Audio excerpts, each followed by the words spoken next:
ኦርቶዶክሳዊ ሰው ምግብን በመቀነስ ሆዳምነትን፣ በመንኖ ጥሪት ፍቅረ ነዋይን፣ በጾም ስስትን፣ በትጋት እንቅልፍን፣ መጽሐፍትን በማንበብ ክፉ ሕሊናን፣ በየዋህነት ቁጣን፣ በትሕትና ትዕቢትን፣ ሰሙን በመውደድ ጥላቻንና ቅናትን፣ በዝምታ የማይረባ ንግግርን ማሸነፍ ይጠበቅበታል። በስመ አብ ወወልድ ወመንፈስ ቅዱስ አሐዱ አምላክ አሜን። ውድ የሰኒ ዘሚካኤል ዩቲዩብ ተከታታዮቻችን እንደምን ሰነበታችሁ? በዛሬው ዕለት ከኦርቶዶክሳዊ ሰው ምን ይጠበቃል የሚለውን እንመለከታለን። እስከ ፕሮግራማችን ፍጻሜ ድረስ አዲስ ከሆናችሁ ሰብስክራይብ በማድረግ እና የላይክ ምልክቷን በመጫን አብራችሁን ቆዩ። ከኦርቶዶክሳዊ ሰው ቢያንስ 24 ነገሮች ይጠበቅባቸዋል። ለዛሬ 8ቱን እንመለከታለን። ቀጣዮቹን ደግሞ በቀጣይ እንመለከታለን። አንደኛ፣ ትህትና።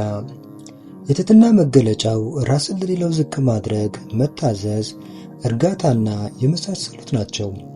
ትህትና እኔ ደካማ ነኝ፣ እኔ ኃጢአተኛ ነኝና የመሳሰሉትን ማለት ብቻ ሳይሆን ሌሎች እንዲህ ሲሉን ታክሰን በፍቅር መቀበል ነው። ለሰው ልጅ ትህትናው ለእግዚአብሔር ክብርን ከመስጠት የመነጨ ነው።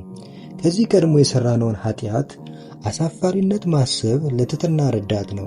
ትሑት ሰው ኀፊረ ገጽ አለው። እውነተኛ ትሑት በበደሉት ጊዜ የማያዝንና ቢሰድቡት እንኳን አሁን እንደ ሰደቡኝ ሆኜ ነውን ብሎ ስድቡን ለማስታረቅ ለማስቀረት ምክንያት የማይሰጥ ነው።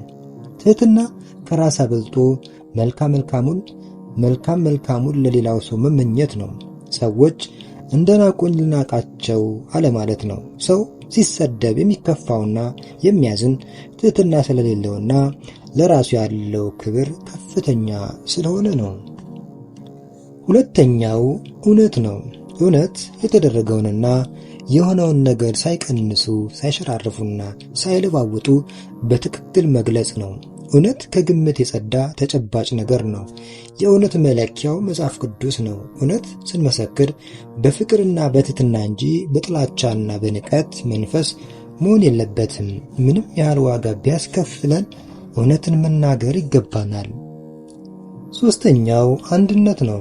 አንዱ ስለ ሁሉ፣ ሁሉ ስለ አንዱ የሚያስብበትና የሚኖርበት አኗኗር ነው። መነቃቀፍ የአንድነት ጠላት ነው። የሻከሩ አንድነቶች በይቅርታ መጠገን ይገባል። አንዳችን ለአንዳችን አስፈላጊ እንደሆንን መረዳት ይገባናል። በአንድነት ውስጥ ከሐሜት ለመዳን ግልጽ አሰራር ያስፈልጋል። ሁልጊዜ የኔ ሐሳብ ብቻ ተቀባይ ይሁን ብሎ የሌላውን ሐሳብ መናቅ አንድነትን ይሸርሽራል። ኦርቶዶክሳዊ ሰው አነ ዘክርስቶስ እያለ በአንድነት የሚያምን ስለሆነ ዘረኝነት በእርሱ ዘንድ ቦታ የለውም። አራተኛው በረድኤተ እግዚአብሔር መታመን ነው። ሰው የፈለገውን ያህል ኃያል፣ አዋቂ፣ ባለጸጋ ቢሆን ረድኤተ እግዚአብሔር ካልረዳው መጽናት አይችልም። ሰው በመልካም ሥራው፣ በገንዘቡ፣ በኃይሉ፣ በሥልጣኑ ሊታመን አይገባውም። የእግዚአብሔር ሕጉን ስንጠብቅ እርሱ ደግሞ በብዙ መልኩ ይረዳናል። በችግራችን ጊዜ የሚረዳን እግዚአብሔር ነው። እግዚአብሔር ረድኤቱን በቅዱሳን መምህራን አድሮ የሚሰጥበት ጊዜ አለ። ስሙን በመጥራታችን ረድኤቱን የሚሰጥበትም ጊዜ አለ። በቅዱሳን መላእክትም አማካኝነት የሚረዳን ጊዜ አለ። በሰዎች አድሮ የሚረዳን ጊዜም አለ። አምስተኛው ፈሪሃ እግዚአብሔር ነው። እግዚአብሔርን መፍራት ማለት ለሕጉ መገዛት ማለት ነው። ለሕጉ ባንገዛ ይቀጣናል ብሎ መፍራት ነው። እግዚአብሔርን በመፍራት ክፉ ሁሉ ከኛ ይርቃል። ስድስተኛው ምስጋና። ምስጋና ለፈጣሪ የሚቀርብ የተወደደ መስዋዕት ነው። ሰው የተፈጠረ ፈጣሪውን አመስግኖ በደስታ ይኖር ዘንድ ነው። ምስጋና ከበሽታ ለመዳን ይጠቅማል። በበዓላት ወቅት በተለየ እግዚአብሔርን እናመሰግነዋለን። ፈጥሮ የሚያኖርና የሚያስተዳድር እግዚአብሔር ስለሆነ ሁልጊዜም በደስታ እናመሰግነዋለን። ስንዘምር ሌሎች ሰዎች እንዳይረብሽ በመጠን ሊሆን ይገባል። ምስጋና የእግዚአብሔር መንፈስ እንዲቀርብ ይረዳናል። ረድኤተ እግዚአብሔር ያሰጠናል። በምስጋና ምክንያት አጋንንት ይሸሻሉ።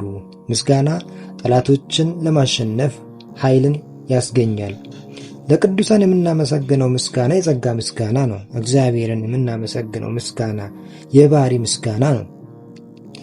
ሰባተኛው ንስሐ። ንስሐ ማለት በሰሩት ኃጢአት ተጸጽቶ ማዘንና ወደ እግዚአብሔር ለመመለስ መወሰን ማለት ነው። ከእግዚአብሔር ይቅርታን የምናገኝበት መንገድ ነው። ሰው በንስሐ አማካኝነት ስርየትን አግኝቶ ንጽህናን ገንዘብ አድርጎ የአምላኩ ወገን ይባላል። ንስሐ የሕይወት እናት ናት፣ የምሕረት በር ናት። ንስሐ ጥፋታችንን አርምመን መልካም ሥራ ለመስራት ከፈጣሪ የሚሰጥ ሁለተኛ ዕድል ነው። ንስሐ የሞተ ሕሊናን ትቶ የማይሞት ሕሊናን ገንዘብ ማድረግ ነው። ዘመናችን ሳያልፍብን ንስሐ መግባት አለብን። ነፍስ ከሥጋ ከተለየች በኋላ ንስሐ የለምና። ሰው በክፉ ሥራው ተጸጽቶ ንስሐ ከገባ በኋላ በፍቅር መቀበል ይገባል። በእኛ ንስሐ መግባት ቅዱሳን መላእክት ይደሰታሉ። እግዚአብሔር ሰው ሁሉ ንስሐ ገብቶ እንዲድን እንጂ እንዲጠፋ አይፈልግም። በንስሐ አዲስ ሕይወት ይጀመራልና። 8ኛው ይቅርታ ነው። የበደልናቸውን ሰዎች ይቅርታ መጠየቅና የበደሉንን ሰዎችም ከልብ ይቅር ማለት ነው።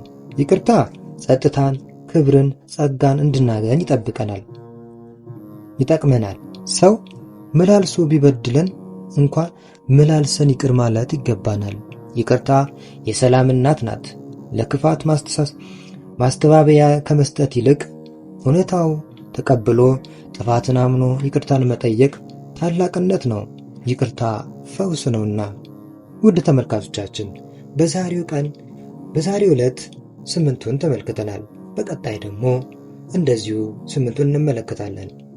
አዲስ ከሆናችሁ ለቤታችን ሰብስክራይብ በማድረግ እንዲሁም ደግሞ የምንለቃቸው ቪዲዮዎች ቶሎ እንዲደርሳችሁ የደወል ምልክቷን መጫናችሁን አትዘንጉ።